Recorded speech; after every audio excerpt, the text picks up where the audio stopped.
Welcome back, everyone. Breaking news. The federal government has finally ordered the withdrawal of the case against Ibom Airline passenger.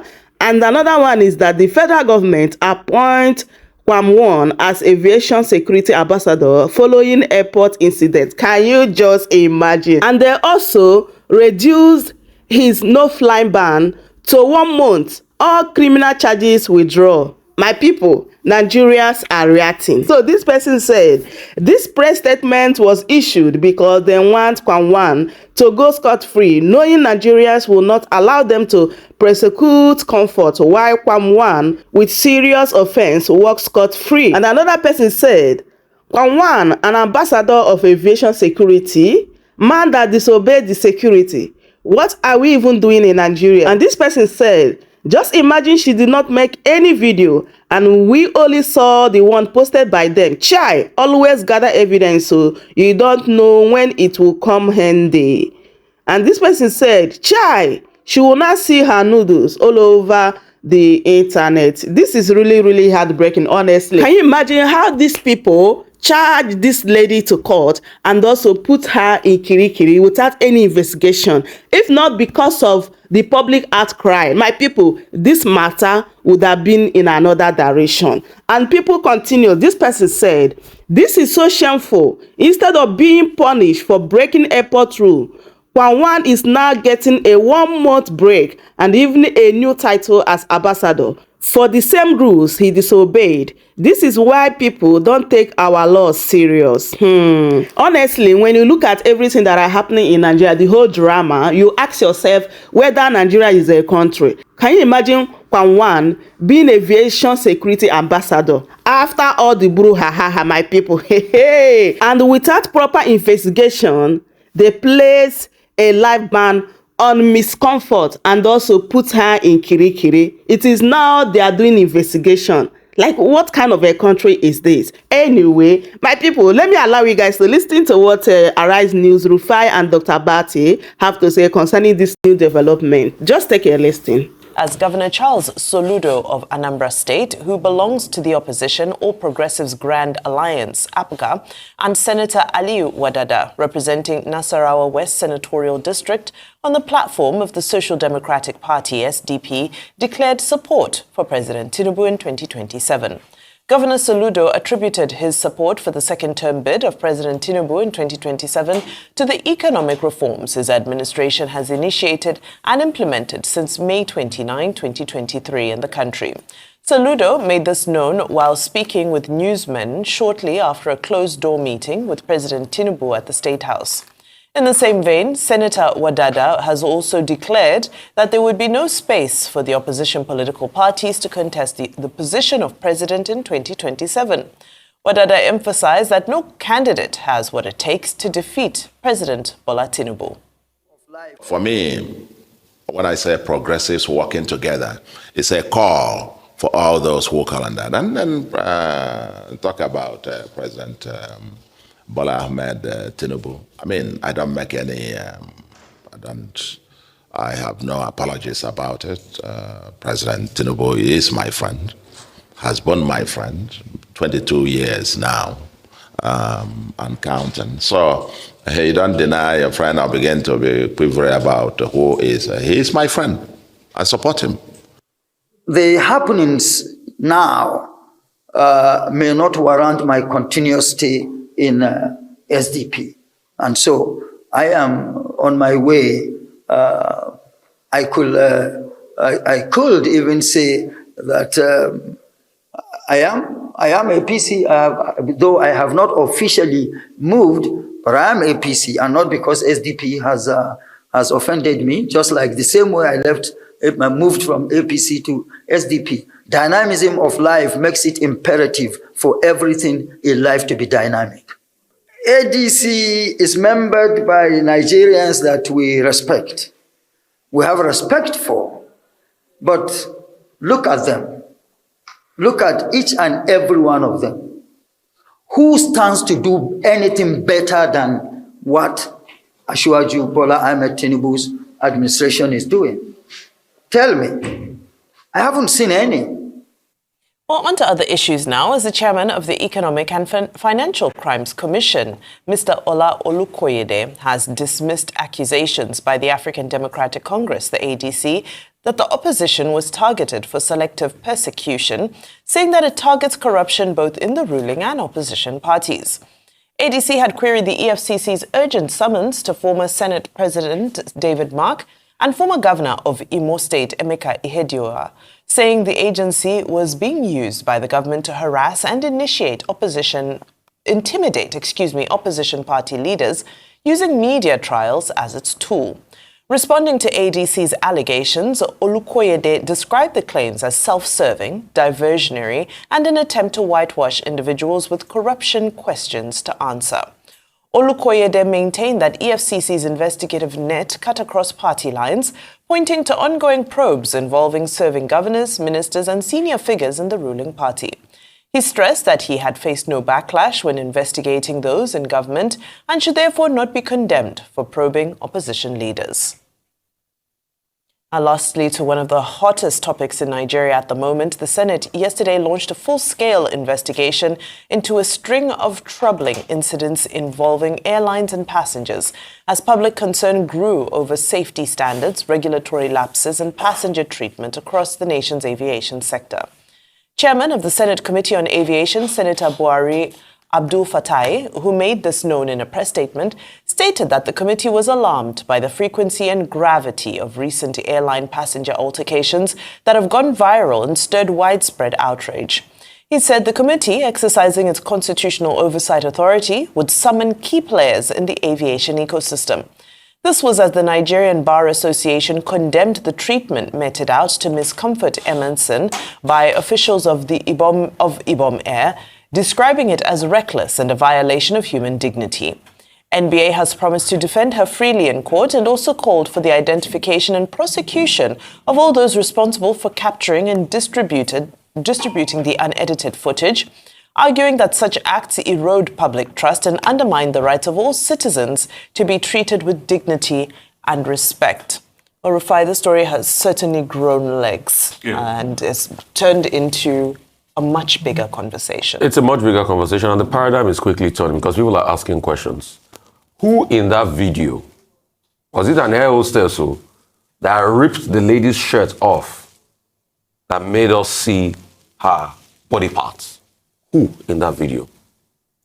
You know, because I'm very privy to how these things done. People can quickly shoot a side of the video to show you what transpired. But the question we keep asking is, what happened? Because action and reaction are equal and opposites. You might say everything about the lady, we condemn her as regards how she reacted, but she wouldn't just have reacted if something had not triggered the actions. And that's why when the NCA is saying that people that were in the plane should come out, but you have a manifest of those on the plane now. So I was wondering why were you saying that they should come out? Because you, the NCA, that is now saying for proper investigation, but you are taking sides. The airline operators are quickly banned her without even reviewing what transpired. It was just one side of the video. Anyway, that will be challenged in courts. So we need to look at all sides and investigate. And I'm happy the NBA said they're going to look at it. I hear the woman will be still in jail till about the 6th of October. I don't know what's going on as regards that. Maybe somebody can correct me if I'm wrong, which is very bad. I think for this, bail should have also sufficed. Because the woman now is the victim in all of this. And thank God for the lack of introspection. The woman now is the victim. She's pulled down and everything. Ibom was quick to release a report. She was charged to court while nothing happened. And thank God for the public outcry. And that's why I see, please, Nigerians, sometimes it looks like your voice are not heard, but your voice are being heard. If not for the public outcry now, all of a sudden now, the IG is saying they want to now start investigating Wasu's case. For over a week, did they do anything? But thank you. That's why I say, see, democracy dies in silence. When you keep quiet, democracy will die. When you say, let's be decorous, let's not say anything, they will not do anything. It should be on record that your voices are heard. And I have a message to my big Egbon Jimmy Disu this morning. I was listening to your show while I was driving to work.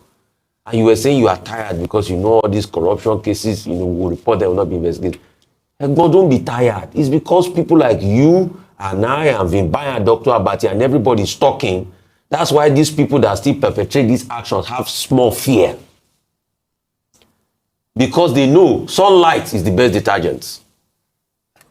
When you shine the sunlight on them, they know everything is revealed. So please, my charge for you this morning, is don't stop talking. And for the Senate that say they want to investigate Airline, Abode Moka, where is the report of their investigation when Oshomole's case happened? Abode Moka Senate, we have seen the return from Mecca. Where is the investigation? As regards EFCC, see, EFCC cannot remove the toga that they are politically slanted. Let's not deceive ourselves. Me, Rufai was saying, I've spoken for EFCC many times. When they went after Yahya Bello, I spoke for them. I fought with EFCC and I will fight with EFCC because I feel corruption and I know corruption should be exposed in this country. But the question I have for EFCC is this.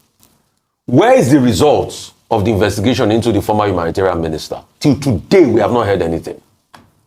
And you want me to believe that everything is fair. Release the report of that investigation. Let's even see if the woman is exonerated or not. And you want me to believe. All of a sudden, David Mark, Emeka Ehedioha, Tambawa, I'm not saying if they are corrupt, they should not be found out. But the question is, when did you get this file on David Mark or Tambawa and all these people? Why is that you waited till they started their ADC activity? That's why it looks suspicious. And from Intel, I hear more of them will still be, I hear more investigations are still on. They are still reading things connected to these people. So why is it that it is now that when ADC started that we are seeing all of this? Why? At least David Mark has been out of power for how many years now? If you had all of this, if you have prosecuted David Mark months before the ADC started, I would be the one to support you. But it's looking like they say in Nigerian parlance, one kind. It doesn't mean when you're not on your right, I will fight with you, I will support you, which the EFCC is also aware. And they have noted the fight I also fought. But on this, I'm taking the fight to them. It's hard for them to prove that it's not political. They should prove it by releasing the investigation in what transpired in the former Interior Ministry and some other cases that are pending and allegations people have made to them so that we see it for ourselves. I'm not surprised if Mr. Soludo wants to support anybody. I'm not surprised when anybody has a right to support anybody. But it is the people that will determine. Mr. Soludo didn't support Peter Obi in elections in what's it called in Anambra. He still won overwhelmingly in Anambra. So he can support anybody he wants to support. That's just my own. Okay, let's start with EFCC. I've tried again and again on this table to explain the EFCC mandate, the powers of the EFCC under the Enabling Act of 2014 to investigate, to seize, to indict people, to prosecute people, and all of that. What Mr. Olaolukoyede is saying, basically, is that it is acting within its mandate. And everyone should just know the point that he made, that, look, EFCC is running a non-partisan mandate, which means that, whether you are in APC or you are in ADC or you are in SDP or in PDP, the agency has the powers under its Enabling Act to call anybody to question, to investigate, and to follow through on the basis of the findings of those investigations. Now, he also made a point that there is no statute of limitation on criminal charges. In other words, how do you differentiate between old cases and fresh cases? If a man was governor 10 years ago, 5 years ago, 8 years ago, and then the EFCC now is revisiting the case, the defense of the EFCC chairman is that, okay, maybe they've been carrying out investigations all these years. And when the investigation ripens, then they can still move against the person. However, the caveat to that, the other way to look at it, the footnote, to be specific, is that this is a political season. The timing. This is a time when people are moving from one wing of the political system to the other. Why should it be at that time that you now have high-profile persons like Senator Tambuwal and former Governor Ihedioha, who are the ones being invited? And this is not new, in my view. Under President Obasanjo, under every other president, there were these, assumptions that the EFCC was being used as a political tool to harass, to intimidate people who were not in the good books of the government. And in fact, it reached its height. This abuse of public institutions, either the ICPC or the EFCC, reached its height under the Muhammadu Buhari administration, which was a very vindictive, administration, trying to settle scores with people without necessarily looking at the issue. So the message to Mr. Olukoyede and the EFCC is that the expectation of Nigerians is that the EFCC will be fair, that the EFCC will not allow itself to be used for partisan purposes, as he himself has affirmed. And as they say, people will always react to what they see. So the onus is on the EFCC to continue to show this non-partiality that Mr. Olukoyede talks about, and to separate the operations of these institutions from politics. And President Tinubu, at the end of the day, is the one who has that ultimate responsibility to ensure that anti-corruption agencies are not used for political purposes. I don't think this is the last time Mr. Olukoyede will have to explain to the public. He will have to keep providing justification to say, look, there's no limitation of time. There is also no partisanship involved. That takes care of that. As for Governor Soludo and Senator Aliyu Wadada, Senator Aliyu Wadada represents Nasarawa West. He used, on the platform of the SDP, he used to be a member of the All Progressives Congress. Now, he says he's supporting President Bola Ahmed Tinubu. Governor Soludo of Anambra State says he has no apologies for supporting President President Tinubu, whom he has known personally for 22 years. And he thinks that is the person who should remain in the saddle of government to move this country forward. Well, both Senator Wadada and Governor Soludo, they have rights under the Constitution to make their own choices. However, the way that I will look at it is to say that both gentlemen are expressing what is called political wisdom. Governor Soludo, for example, is in Anambra State.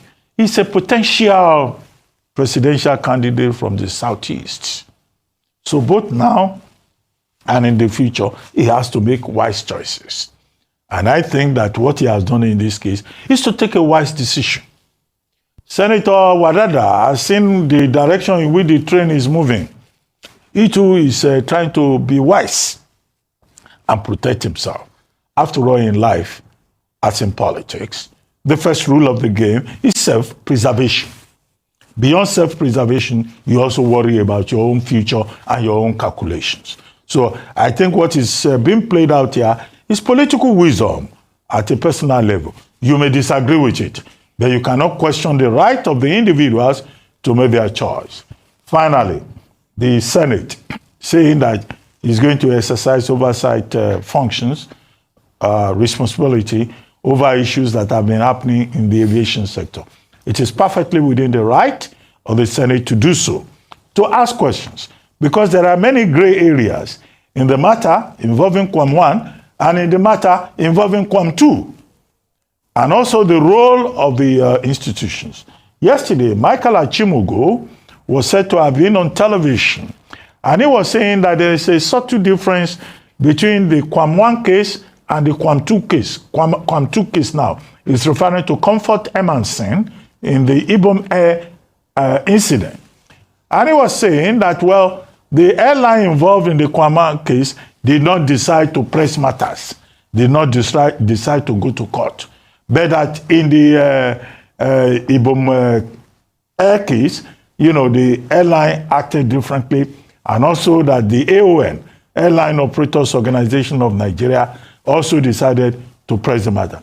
The rub of it The long and short of it is a point being made by the Nigerian Bar Association, Afamo Sigwe, SAN, leading that team, saying the same points that I made yesterday. That one, Ms. Comfort Emanson was dehumanized, she was tortured. Her privacy was exposed unduly.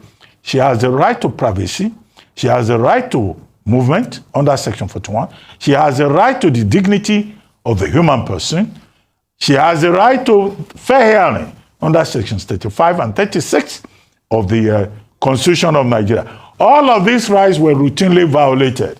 However, what we expect is that the NBA will offer pro bono services to defend our rights. There are already some agencies, some NGOs saying we will defend her pro bono because she has human rights. And that there are details in this matter that have not been properly addressed in terms of how government has tried to be selective in terms of the administration of justice. However, the residual lesson that everyone must learn is that when you are a passenger, you are traveling, you are as a citizen. You have rights, but you also have responsibility. And the primary responsibility here is to respect the rules of the land and to respect the rules governing the operations so that you do not jeopardize the security of other passengers, whether you are Kwam 1 or you are Kwam 2. Okay, Absolutely, there's a new there's quick an story update. there. I'm seeing press statement, decision to withdraw criminal complaints against Ms. Comfort. In the last 48 hours, I've been in consultation with critical stakeholders in the aviation sector involving the unfortunate incident. Though regrettably, we think valuable lessons have been learned by all sides of the incident. As I alerted in my previous statement, clear two wrongs committed by the offending passenger and the staff of the airlines involved in all the evidence available to us. It is clear that all actors involved cannot continue to highlight the injury or injustice done to them without acknowledging their own equal fault. Therefore, after reviewing the entire incident, including appeals made by well-meaning individuals and remorse shown by actors, the case Comfort Emanson, I have conferred Ibom Airline to withdraw criminal complaints against her today. When the police took a statement in presence of the lawyer, she exhibited great remorse for her conduct. Subsequently, the withdrawal of the complaints by the CP of the airport and the police prosecutor would immediately take a remaining steps to facilitate her release from Kirikiri prison. And he also talked about the case of Kwam. I don't want to impinge on your time. Okay, well, so just the highlights of that. So any criminal complaints against Ms. Comfort Emanson have now been withdrawn. This is as per the Minister of Aviation, Festus Keyamo, is breaking from our news desk. Additionally, as Rufai said, they will be facilitating for her release from Kirikiri as soon as possible, they say this week. Additionally, they have spoken to the airline operators of Nigeria to request that the life ban be rescinded. That communique, they say, will come out later. With regards to Kwam 1, his own punishment with regards to no flying has been reduced from this initial 6-month period reported. It's now down to a 1-month period. And FAN will also engage him as an ambassador for correct airport protocol, security protocol going forward. Similarly, any criminal complaint lodged against Kwam 1 shall be withdrawn. And ValueJet is said to also will be restoring the piloting licenses of those officers involved after a 1-month suspension. So that's a summary, and I think the conclusion was that the minister said this is based on compassionate grounds and that this is where he draws the line, and moving forward there will be zero tolerance. I paraphrase. That's the latest update on that story. Well, I think this will elicit mixed reactions. As much as it is a big relief, it also goes back to the question that when are we going to be able to ensure that we enforce consequences? When are we going to eradicate impunity? So number one, there's a culture of impunity. Number two, there's a culture of begging after you have been caught breaking rules. So when are we going to learn that sorry in itself does not resolve issues? That if we continue with a society of sorry and apologies, it doesn't fix what is broken. So I think these are positive developments in ensuring that these two cases are able to temper down. Part of the statement also says that the airlines and operators and so forth will also be sanctioned to go for a retreat next week to engage their staff. Well, I think there'll be several comments coming from this, but this is just breaking news that's coming in. With the time I have left, I'll quickly look at Governor Soludo, who, of course, by no surprise, has endorsed President Tinubu for 2027. I looked at this issue from two prisms. The first prism for me is 2025. We have a senatorial by-election coming up this weekend. That's Anambra South, to fill the vacancy left by the dearly departed Senator Ifeanyi Uba. And then, of course, in November, we have a gubernatorial election also taking place in Anambra. Now, in all of this, Nicholas Ukachukwu of the APC has been using the slogan that he will connect Anambra State to the national political grid as his way of campaigning to say that having an APC governor will serve in the state's best interest. So I think this immediately neutralizes that campaign. This move by Governor Soludo immediately says that if it's about being connected to the national political grid, I am capable. So it will be interesting to see how Nicholas Ukachukwu is going to navigate this. This is a litmus test for him, the gubernatorial election in November, because he's actually from Anambra South as well, having lost the last senatorial election in 2023 to Ifeanyi Uba. At the time, he was with APGA, and then he later decamped to APC. So this is a litmus test for him as to his decamping, whether his decamping will bear any fruit for him, or whether he has been outsmarted by the political moves of Governor Soludo. Now, the second prism is that of 2027, which, of course, we've already spent a lot of time on. We remember the article released in November of 2022 called "History Beckons and I Will Not Be Silent," when Governor Soludo expressed how he thought that any chance of Peter Obi being president or even coming into the first two slots was an impossibility. He also broke down what he thought was Peter Obi's legacy or lack thereof, in his opinion. But it was a very controversial article at the time because he still reiterated that this is my brother. So it was strange for us to see two people from the same home ground going against each other. However, he continues in the spirit, predictably so, in saying that, well, I will not be moving from my position. I still don't believe that Peter Obi is a viable candidate for 2027, is in essence what I think is being said here. So it seems he's killing two birds with one stone, which is that ensuring that for the senatorial election, things can go in his favor. We'll wait to see how that goes. And of course, for the gubernatorial election, before we look at 2027, of course, it's all about federal might. And it's unfortunate that this is what elections have come down to. Now, very quickly concerning the EFCC, I think we need to reiterate where EFCC is concerned that it is a right that an individual who is accused and prosecuted is either convicted or acquitted. It's unfortunate that we continue to dwell in this gray area, these gray spaces, because they now give credence to the accusations that EFCC is behaving in a partisan way. We've seen how the anti-graft war has been weaponized, not just in Nigeria, globally, time and time again. And now you see these people, some who have been out of office for so long, like I said, their files were gathering dust, but suddenly their files become of interest. This is not the first time.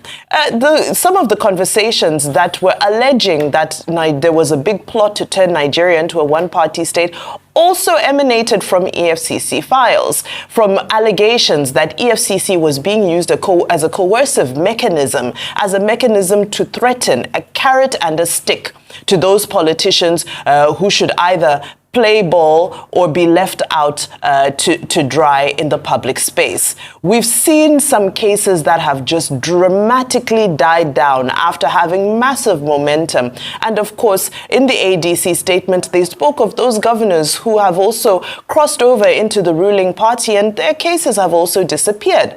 So unfortunately, there is a pattern.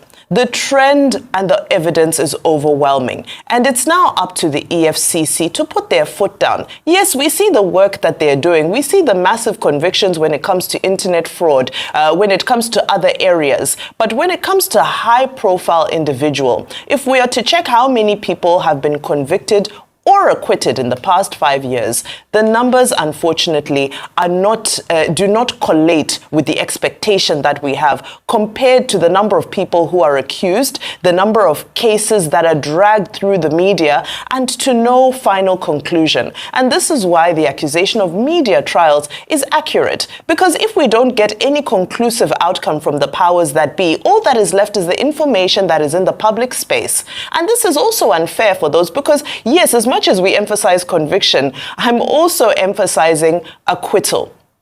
And it's only fair that those whose cases are seen to not have any merit are able to clear their names and move on from these cases. Well, on that note, it's not... Yes. Before we go on break, just to make a point, that the people who say they are acting on compassionate grounds on the matter of Ms. Emerson, now, or that somebody has apologized. There's no such thing. Yes. An allocutus in a legal matter, can reduce the sentencing. Ms. Emerson and those supporting her, they still have strong grounds to go to court and insist that her rights have been violated under the various sections that I have listed. And she can seek remedy. Ibi jus, ibi remedium. So she can insist on a remedy for the violation of our fundamental human rights. And by the same token, the state has a responsibility to get to the end of this matter, to send a signal to the general public that you cannot act with impunity, whoever you are, no matter your station in this country. You must obey rules. Affirmative, Dr. Abbas, because it just looks as if we swept everything under the carpet and c'est fini là-bas. No, n'est pas bon. N'est pas bon. N'est pas bon. Welcome to Shamra Seniors TV.